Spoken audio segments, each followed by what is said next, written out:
ছেলেটাকে মারলেই সব সমস্যার সমাধান হয়ে যাবে? সেই জন্য তো সমস্যাটাকে বাইরে শুনে ফেলে দিয়ে আসতে বললাম। পূজার কথা একবার ভেবে দেখেছিস? ভেতরে ভেতরে গুমড়ে মরছে মেয়েটা। তোকেও এতটাই মানে যে নিজের মনের কথা তোকে খুলে বলতে পারছে না। যদি ওর মা বেঁচে থাকতো, ওর যন্ত্রণাটা বুঝতে পারতো। একদিন তো তুই তোর মাকে কথা দিয়েছিলি, পূজার চোখ থেকে এক ফোঁটা জলও কোনোদিন পড়তে দিবি না। সব ভুলে গেলি? বলিনি মাস্টার কাকা, একটা কথা আমি বলিনি। আমার বাবা আমার মায়ের মুখের উপর টাকা ছুঁড়ে দিয়ে তাকে রাস্তায় বার করে দিয়েছিল, আমি বলিনি? সেই আঘাত সহ্য করতে না পেরে আমার মা মারা গিয়েছিল, আমি ভুলিনি মাস্টার কাকা। সব পরলোকের মধ্যে আমি আমার বাপের ছায়া দেখতে পাই, আর সে ভয়ঙ্কর ছায়া আমি আমার আদরের বোনের উপর পড়তে দেব না। সারা জীবন চোখের জল ফেলাচ্ছে, আজকের এই যন্ত্রণাটা পূজাকে মেনে নিতেই হবে। না ইন্দ্র, সব বড় লোকেরা এক নয়। ছেলেটা সত্যিই পূজাকে ভালোবাসে, আর ওই ভালোবাসার দুটো মনকে তুই এত সহজে ছুঁড়ে ফেলে দিতে পারবি না। পূজা, পূজা! এই এই ইন্দ্র, শান্ত হ। আমি ওকে বুঝিয়ে বলছি, ও চলে যাবে। না, আমি চলে যেতে আসিনি, আমি পূজাকে নিয়ে যেতে এসেছি।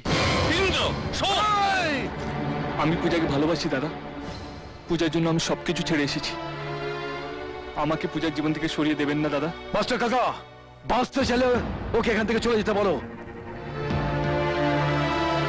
ফাঁসির আসামিকে তার শেষ ইচ্ছের কথাটা জিজ্ঞেস করা হয়, আর আপনি আমার ইচ্ছেটা শুনবেন না? কথা শোনার ছেলে তুমি নও। কি করছিস তুই? কেন বুঝছিস সব লোপ পেয়ে গেছে? হ্যাঁ, আমার সব লোক পেয়ে গেছে। এইসব ধনির দুলালদের দেখলে আমার মাথায় খুন চেপে যায়।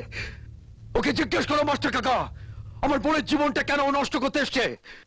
আমি পূজার জীবনটা নষ্ট করতে আসিনি দাদা, ওর জীবনটা আমার ভালোবাসা দিয়ে সাজিয়ে দিতে এসেছি। ওর স্মৃতিতে এই সিঁদুরটা দিয়ে ওকে ঘরে নিয়ে যেতে এসেছি। এটা তোমাদের কাছে একটা খেলার জিনিস, যেটা দু আঙুলে তুলে নিয়ে যে কারোর মাথায় পরানো যায়। এক চিলতে সিঁদুরের মূল্য মেয়েদের কাছে কতটা দামি সেটা বোঝো। যেই মা আমার হাতে এই সিঁদুরটা তুলে দিয়েছে সে বোঝে, আর একে সম্মানও করে। তাই এই সিঁদুরটা দিয়ে আমায় বলেছে আমার ঘরে বউকে মর্যাদার সঙ্গে ফিরিয়ে নিয়ে আয়। আমি সেই মায়ের সম্মান রাখতে এসেছি দাদা।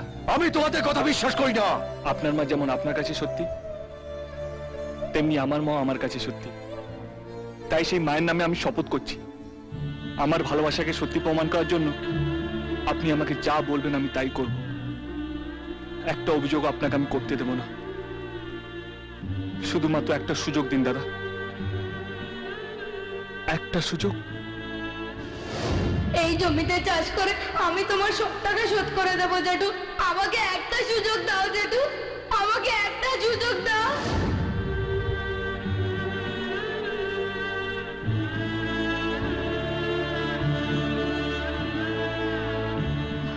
তুই কি চাস? তুমি যা বলবে।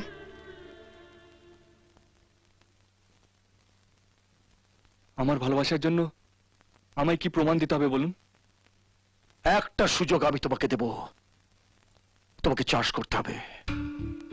2 বিঘে জমি আমি তোমাকে দেব। যতটা ফসল আমি ফলাবো ততটা ফসল তোমাকে ফলাতে হবে।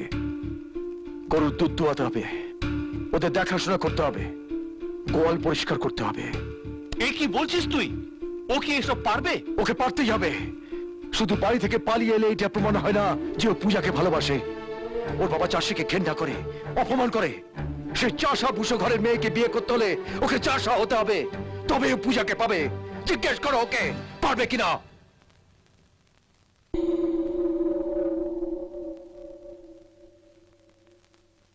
পারবো, আমি সবকিছু করব। সবকিছু করব মানে? এটা ঠান্ডা ঘরে বসে কম্পিউটার চালানো নয়, মাঠে রোদে পুড়ে জলে ভিজে মেহনত করতে হবে। পূজাকে যখন ভালোবাসতে পেরেছি, ভালোবাসার পরীক্ষাটা আমি দেবো মাস্টার কাকা। দাদা, আমি তোমার সব কথায় রাজি। একটা কথা মনে রেখো, যদি হেরে যাও শুধু এই গ্রাম থেকে নয়, পূজার জীবন থেকে তোমাকে চলে যেতে হবে।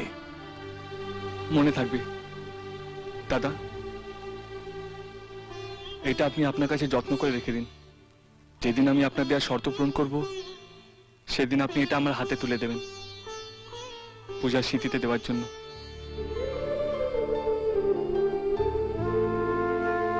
তোমাকে দেখে তাই নিজেকে ভুলে যাই, তোমাকে দেখে তাই